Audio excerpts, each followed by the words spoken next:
Apakah lagi tips-tips yang boleh saya kongsikan yang boleh memberikan faedah dan kebaikan kepada ibu bapa khususnya dan juga kepada guru-guru amnya terhadap usaha ataupun ikhtiar yang boleh kita lakukan untuk meningkatkan penguasaan bahasa Melayu dalam kalangan para pelajar, terutama sekali di peringkat sekolah rendah. Kepada anak-anak yang berada di sekolah rendah dan juga kepada ibu bapa yang mempunyai anak-anak yang berada di sekolah rendah, begitu juga dengan dengan para guru yang ada anak-anak murid yang berada di sekolah rendah, mungkin petua dan tips ini dapat memberikan sedikit manfaat untuk anda. Hai, Assalamualaikum warahmatullahi wabarakatuh dan salam sejahtera. Saya Syahri Osman, pengasas Syahri Education. Saya seorang bekas guru yang pernah mengajar selama 22 tahun di sekolah-sekolah kerajaan, sekolah swasta dan sekolah-sekolah antarabangsa. Saya telah menulis sebanyak 116 buah buku yang saya pasarkan, yang saya edarkan untuk langganan sekolah-sekolah antarabangsa di seluruh Malaysia. Dan pada hari ini, seperti mana saya katakan tadi, saya ingin berkongsi sedikit tips bagaimana ibu bapa dan guru-guru yang mempunyai anak-anak dan juga anak-anak murid yang berada di sekolah rendah supaya dapat meningkatkan penguasaan bahasa Melayu. Saya ingin berkongsikan sedikit tips di sini. Tipsnya ialah kepada ibu bapa dan juga guru-guru, sila pastikan anak-anak anda mengenal dengan fahamnya uh, 6 perkataan ini, 6 ayat tanya ataupun 6 kata tanya ini, iaitu apakah, siapakah, berapakah, mengapakah, di manakah dan bagaimanakah.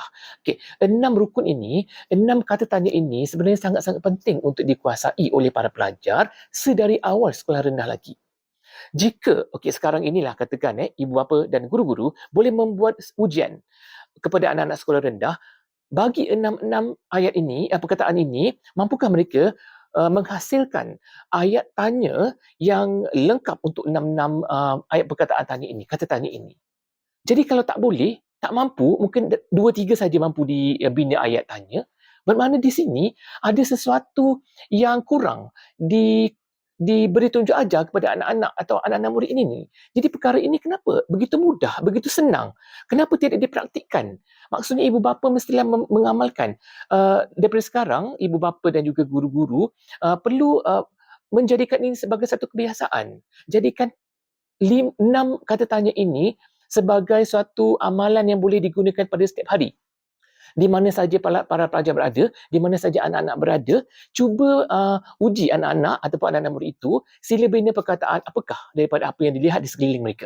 Sila bina perkataan di manakah apa yang mereka tahu yang ada dalam fikiran mereka. Begitu juga dengan berapakah, siapakah, mengapakah, bagaimanakah. Ini semua sangat-sangat penting dikuasai. Mungkin orang tahu tetapi tak buat. Itulah kesannya. Kalau tahu tak buat, takkan dapat hasil. Jadi kena buat. Benda yang senang, benda yang mudah, tapi tak dibuat, nak salahkan siapa? Salahkan diri sendiri yang tidak mengamalkannya. Jadi ini adalah satu tips yang sangat-sangat mudah, sangat-sangat orang tak ambil tahu pun tentang kepentingannya. Jadi sebagai seorang guru, saya ada pengalaman selama 20 tahun. Jadi saya tahulah perkara ini. Dan saya bukan cakap kosong. Saya ada pengalaman yang 22 tahun. Dan saya mendalami bahasa Melayu bidang saya sendiri dan saya telah menghasilkan 116 sebuah buku. Jadi apakah salah saya bercakap perkara ini? Sudah pasti tidak salah kerana ini adalah perkongsian yang sangat-sangat bernilai saya rasa kepada ibu bapa dan guru-guru untuk mendidik anak-anak sedari peringkat sekolah rendah lagi supaya mereka mengamalkan tips yang saya kongsikan pada hari ini. Untuk melihat hasilnya, sila amalkan apa yang saya syorkan supaya anak-anak murid, anak-anak anda yang berada di sekolah rendah untuk mengamalkan 6 kata tanya ini. Bukan sekadar belajar di sekolah sahaja. Di rumah ibu bapa memainkan peranan sebagai seorang guru di rumah supaya mempraktikkan anak-anak ini, supaya membiasakan anak-anak ini membuat ayat tanya secara lisan daripada 6 perkataan kata tanya tadi. Jadi silalah cubalah usaha ini.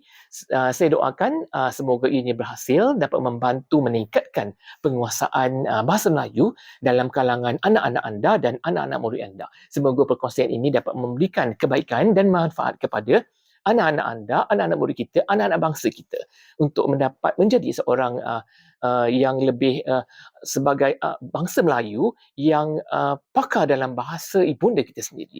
Sekian daripada saya, Syahri Osman, pengasas Syahri Education. Assalamualaikum warahmatullahi wabarakatuh.